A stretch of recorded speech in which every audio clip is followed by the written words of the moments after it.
السلام علیکم ورحمت الله وبرکاته. خویندرونو، منګه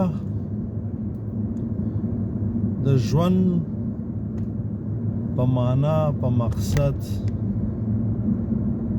او په تیرولو، یعنی د خوند چې د خوند ترې واخلو، هیڅ پوه نه یو. دا ځکه چې پوهه نه لرو. ناپوهي غم دی. دا ژوند دومره اړین دی، دومره قیمتي دی چې په دې ژوند کې خپل رب راضي کوي. څه شي دپاره چې خدای پاک ته رالیږلی، هغه ټول مقاصد لاسته راوړي چې د خدای رضا ده. او د خدای رضا یوازې په عبادت باندې لاسته نشي راوړی، په هیر مو نشي. څه چې خدای پاک تا ته دنده درکړې ده، دا به کوې. بدبختي دا ده چې ډېرو خلکو هر څه د لاسه ورکړي دي، یوازې یا په جومات او په کور په یو کونج کې په عبادت باندې اخته دي، او صفتونه هم کېږي. هیڅ شک په دې کې نشته چې د صفت قابل دي. خو زمونږ او ستاسو دنده یوازې او یوازې دغه بدني عبادتونه نه دي چې موږ او تاسې بغیر د کومې قربانۍ او بغیر د کوم مشقت نه او دسونه او منځونه او ذکرونه او ناست یو او د خیر لاس نه لرو، بل چاته مو خیر نه رسیږي. که یو طرف ته واړی، علماء کرام په دې باندې پوهیږي، خو بدبختي دا ده چې علماء کرام هم څنګه چې ولس وي دغسې به مولا وي، څنګه چې غر وي هغسې پکې ځناور وي. هغوی د دې غوږونه نه خلاصوي چې وسړیه،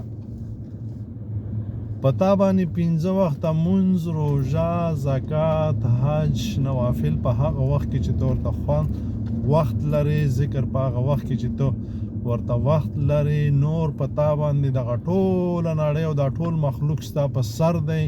ته باید دا حق ته راوغاړې، حق ته د خدای بندګۍ ته راوغاړې او په دې باندې داسې محنت وکړې چې دی د ستا په شان شي. خو ته چې کله جوړې او که ته په خپله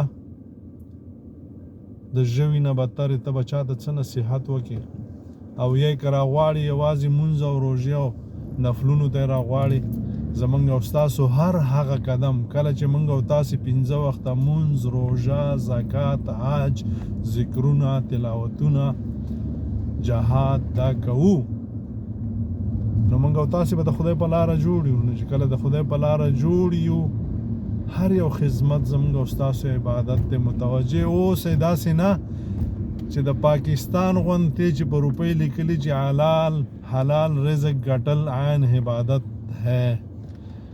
مونځ د چې پرېښود هغه عبادت نه دی، ذکر د چې پرېښود هغه عبادت نه دی، روژه ذکر د زکات چې ورته پرېښود هغه عبادت نه دی. مازې روپۍ ګټل چې په حال لار وي هغه عبادت نه دی. کله چې ستا د خدای پاک ټول اوامر په لار اچوله وي، پوره کړي وي، نو بیا ستا هر یو نیک عمل چې دی عبادت دی، او بد د چې دی د ذرې د خو او بدو حساب پکېږي. الله مخاد و آباد لره. دا ژوند ډېر اړین دی. لوبې ورسره مه کوئ، د چا د ژوند سره هم لوبې مه کوئ. څوک چې یو انسان ووژني، انسان مسلمان نه، انسان لکه ټوله نړۍ چې ووژله. او موږ کې داسې خلک شته چې د انسانونو ارمانونو سره لوبې کړي، د انسانانو د احساساتو سره لوبې کړي، د انسانانو د ژوند سره لوبې کړي، د انسانانو د کورنۍ سره لوبې کړي، د ټولې کورنۍ سره لوبې کړي دي. او د هغې نه وروسته هم ورباندې څه کوو، ویاړو ورباندې چې زه خو داسې زورور یم. ور به شو، خبر به شو، خو بیا به ناوخته وي. د هر څه ارمان کېږي. دا ګوره داسې شیان نه دي.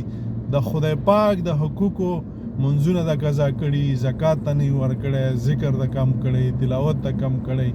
د دې ګوره که خدای د وبخي، خدای مهربان دی، خو د انسان حق خدای نه بخي.